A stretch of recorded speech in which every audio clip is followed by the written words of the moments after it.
Hola a todos tecnópatas y amantes de la tecnología, bienvenidos una vez más a mi canal. Yo soy Nate Gentile y hoy vamos a hablar sobre fuentes de alimentación, pero en concreto vamos a hablar de un dilema bastante importante. Todos los que alguna vez hemos montado un PC nos hemos preguntado lo mismo, ¿no? ¿Cómo elegir mi fuente de alimentación?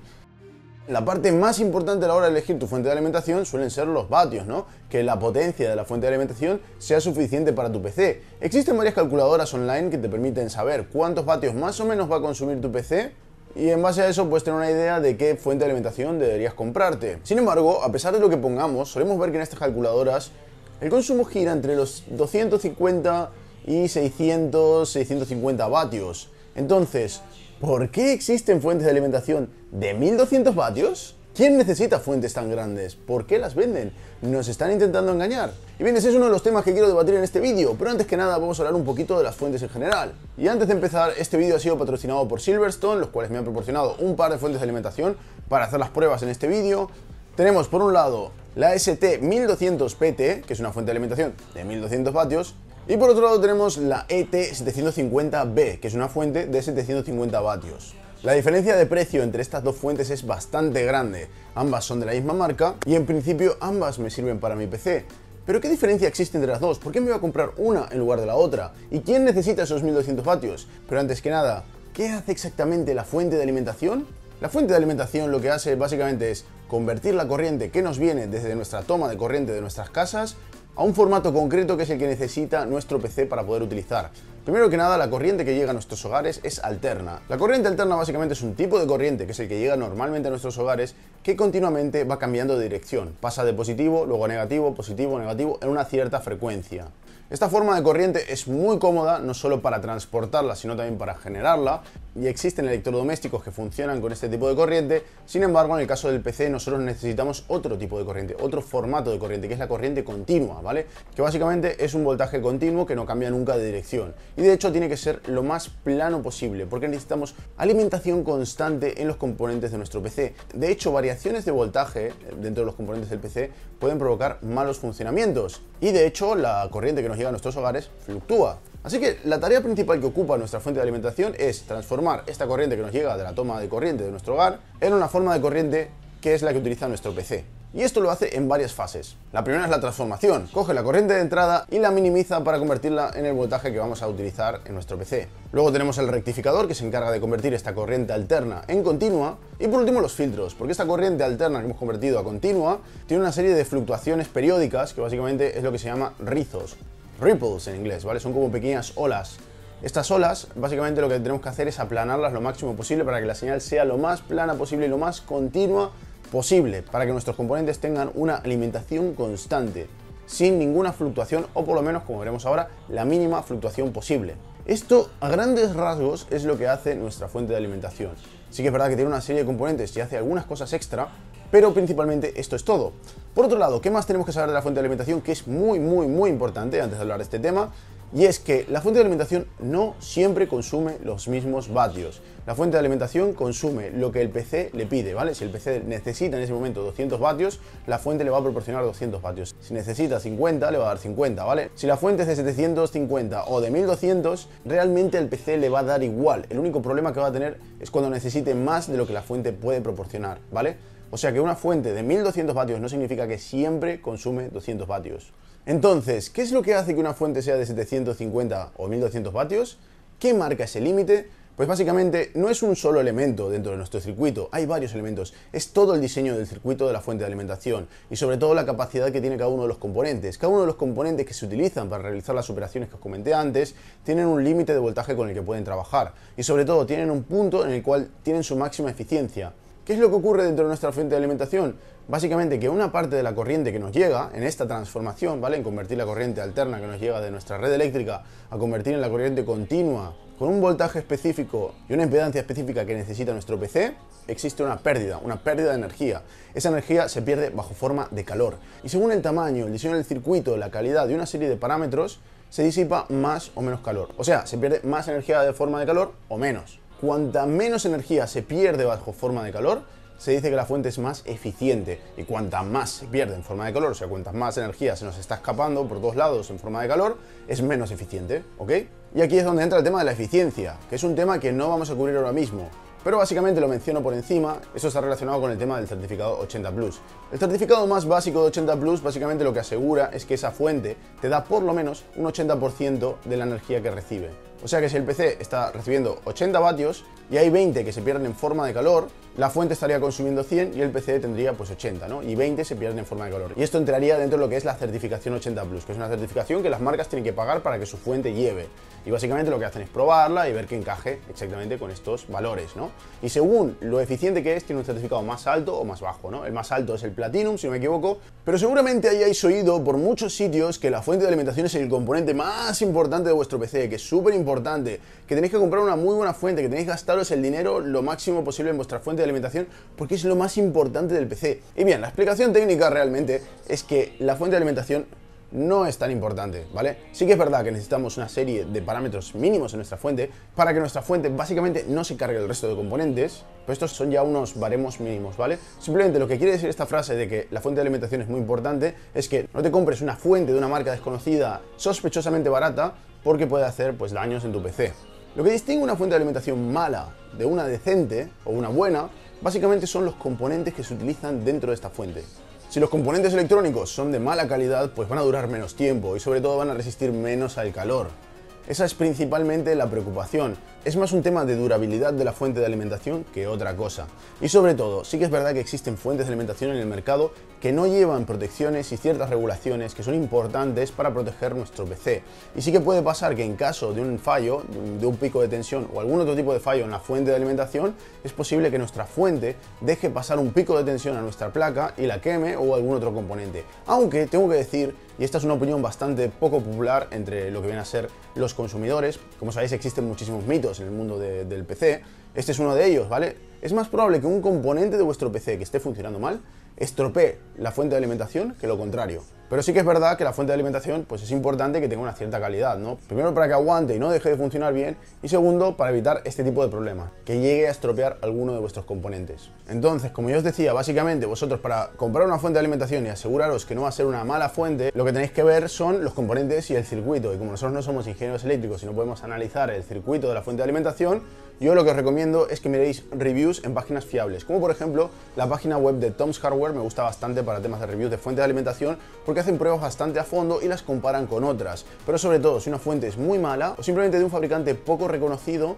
de dudoso origen, pues directamente o no hay review o la review es bastante mala, ¿vale? Entonces allí sí que podéis ver en Tom's Hardware, si buscáis la fuente de alimentación o en algunas otras páginas web, os pueden decir que la fuente pues, es una fuente aceptable, ¿no? Que va a funcionar bien con vuestro PC. Lo que quiero decir con todo esto es que no hace falta gastarse una millonada en la fuente de alimentación, no hace falta comprar fuentes de alimentación de gama súper alta porque van a funcionar igual. La diferencia que hay es esa, la durabilidad. Otra buena señal para saber si una fuente de alimentación es buena es la garantía en años que te dan, ¿vale? Si te dan una garantía de 5 años, te están prometiendo que en los próximos 5 años esa fuente no te va a fallar y si te falla es un problema de fábrica.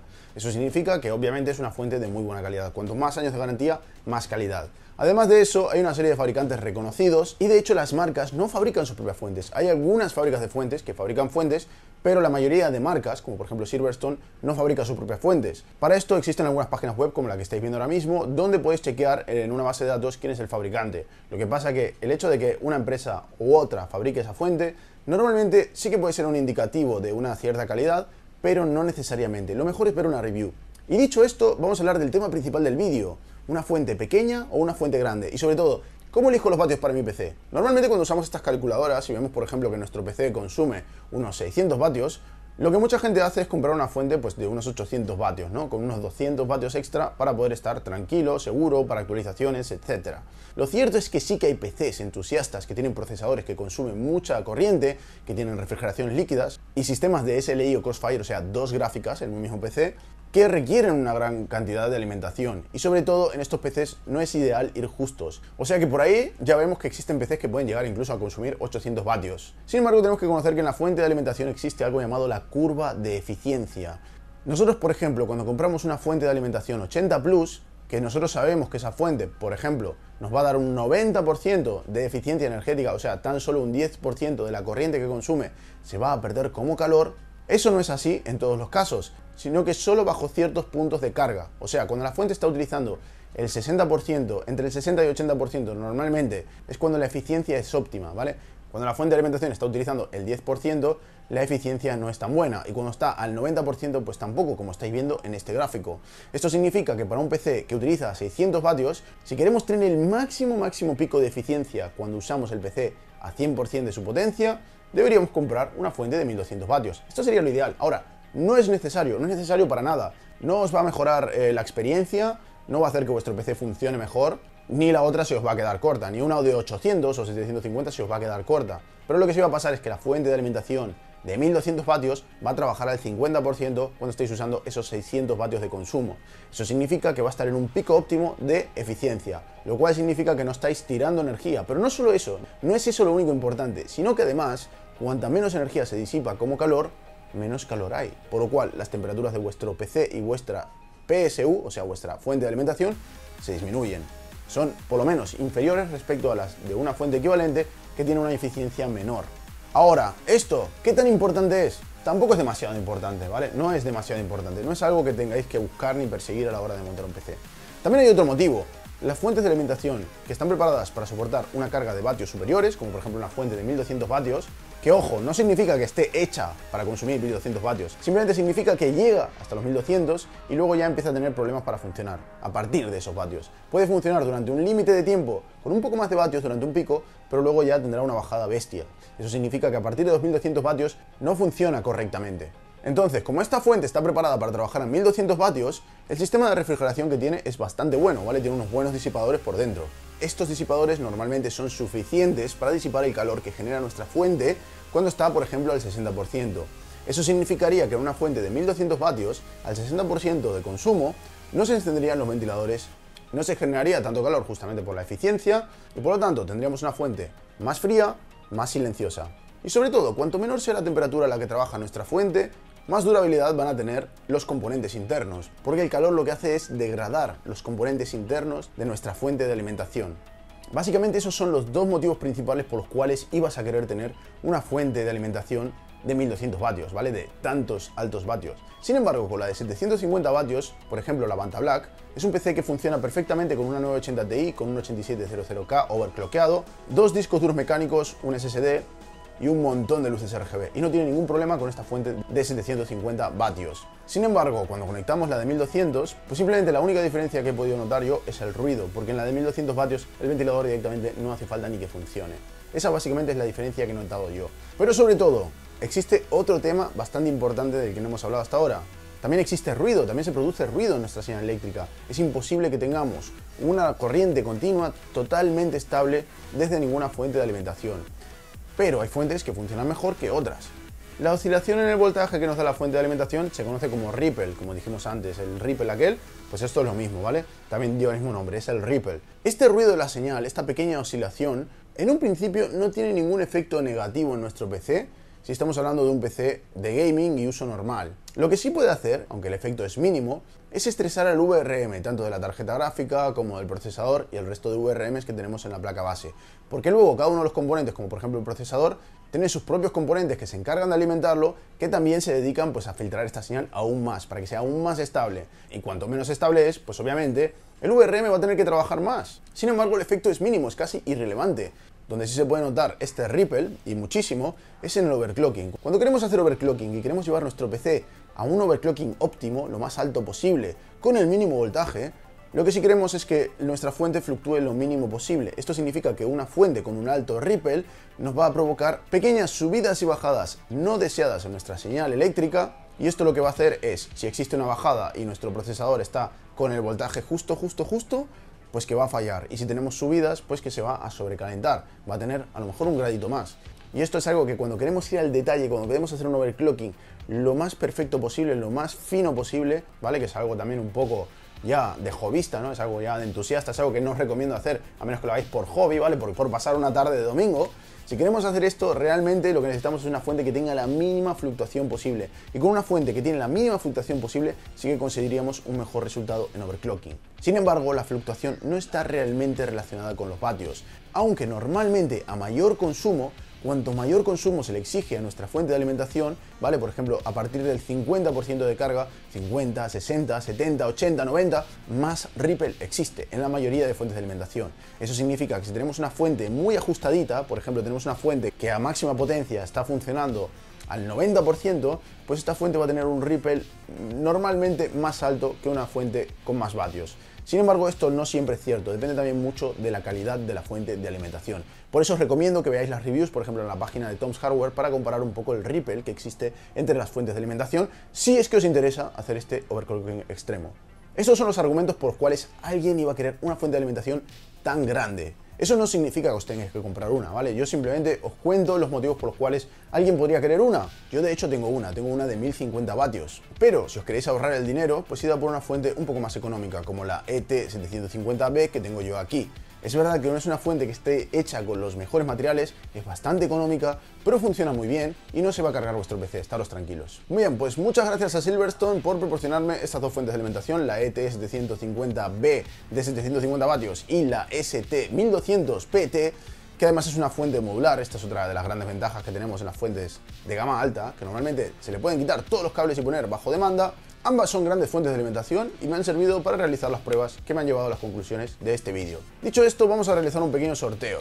Para participar en el sorteo dejaré abajo en la descripción las condiciones.